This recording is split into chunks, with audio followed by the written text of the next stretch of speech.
Catequese litúrgica. Gente querida, muita paz para vocês. Chegamos até vocês com mais uma catequese litúrgica, produção das irmãs discípulas do Divino Mestre. Eu sou irmã Rosária. Eu sou irmã Cidinha. A partir de hoje, vamos dedicar algumas catequeses sobre o espaço litúrgico. E para introduzir o assunto, vamos falar um pouco sobre a evolução do espaço cristão ao longo da história. O povo judeu sempre teve lugares tidos como sagrados: pedras, árvores, montanhas e depois a tenda. A tenda, também chamada tenda da reunião, era símbolo da presença de Deus no meio do povo. Foi construída fora do acampamento e ocupava um espaço diferenciado.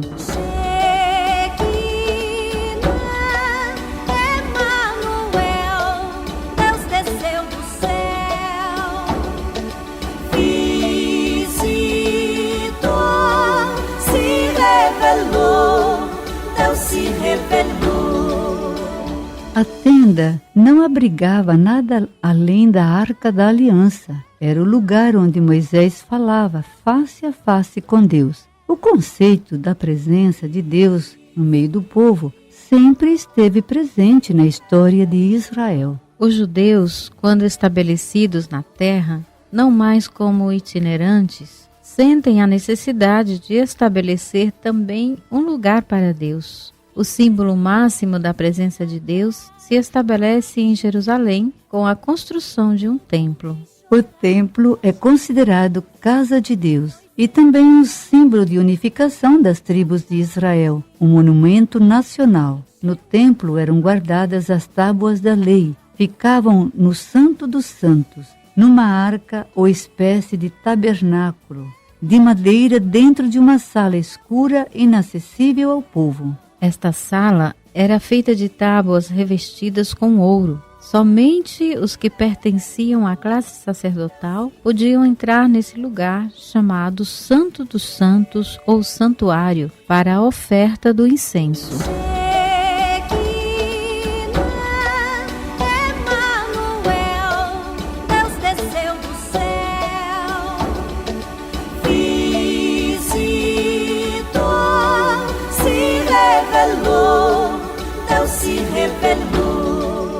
O templo era um lugar do sacrifício, onde eram ofertadas vítimas, sobretudo para aplacar a ira de Deus, para o perdão dos pecados. Não havia um espaço destinado às pessoas no recinto interno. As pessoas se reuniam ao redor do lado de fora.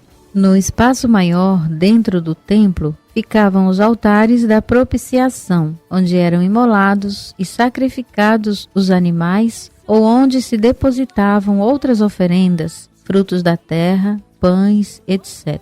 Ao longo da história, surgiu também a sinagoga. A sinagoga nasceu provavelmente na Babilônia após o exílio e, do ponto de vista arquitetônico, divergem um pouco do templo. A diferença reside no fato da sinagoga ser o lugar onde o povo se reunia para a leitura das Escrituras e para a oração.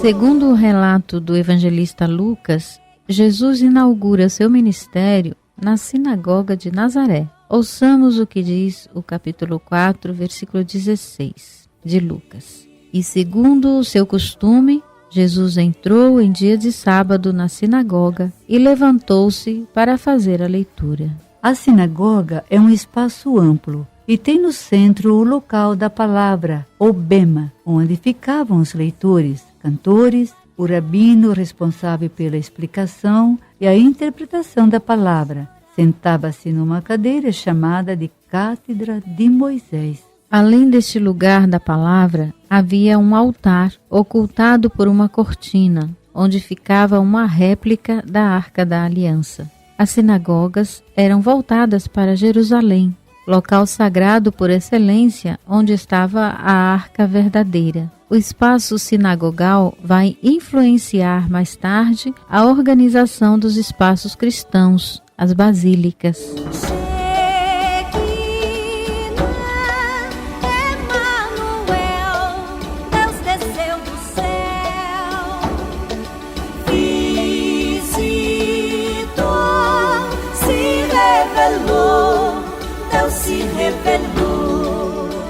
Depois da morte de Jesus, os discípulos ainda continuam frequentando o templo e as sinagogas. Porém, já há indícios de que a partir da experiência da ceia, os apóstolos e outros adeptos começam a fazer memória de Jesus se reunindo nas casas. Frequentam as casas dos que aderem à pessoa de Jesus e recebem o batismo. Com o Edito de Milão, ano 313 da era cristã, quando o cristianismo virou religião de Estado, surge em todo o Império Romano, que abrange parte da Europa e do norte da África, as basílicas. Uma das basílicas construídas por Constantino se situava nas colinas do Vaticano, a Basílica Constantiniana. Mais tarde, no mesmo espaço, foi construída a Basílica de São Pedro. Com a Basílica, há uma mudança bastante radical no espaço de celebração. Os anteriores, denominados simplesmente de casa,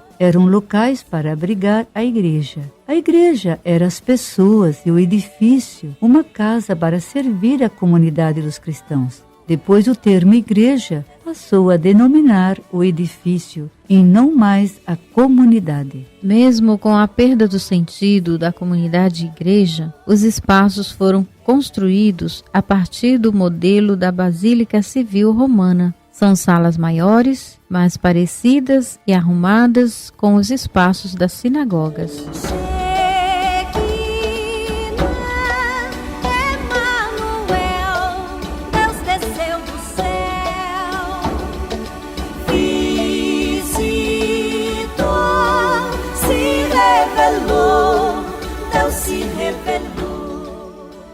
O bema da sinagoga se torna o ambão da palavra, lugar das leituras, dos cantores e salmistas. No lugar da réplica da arca, os cristãos situam o altar. Para dar ênfase ao espaço, colocam sobre ele o baldaquino, lugar onde paira o Espírito. No centro da basílica permaneciam os elementos fundamentais: altar, ambão, cátedra e os ministros. Nas naves, os homens se situavam do lado direito e as mulheres do lado esquerdo, ambos voltados para o centro onde acontecia a ação litúrgica e de onde o pontífice, voltado para a Assembleia, presidia a celebração. O modelo basilical perdurou até o final da Idade Média.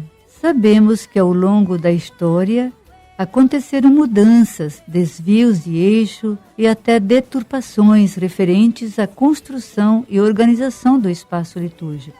Por isso, o Vaticano II, através dos documentos Sacrosanto Concílio 128, diz o seguinte: corrijam-se ou desapareçam as normas que parecem menos de acordo com a reforma litúrgica. Mantenham-se e introduzam-se as que forem julgadas aptas a promovê-la. O número 124 do Sacrosanto Concílio diz também: na construção de edifícios sagrados, tenha-se grande preocupação de que sejam aptos para lá se realizarem as ações litúrgicas e permitam a participação ativa dos fiéis. Na próxima catequese, vamos continuar falando sobre o espaço litúrgico. Por hoje vamos encerrando o nosso quadro. Muito obrigada pela sua atenção. Grande abraço. Fique com Deus e até a próxima catequese litúrgica.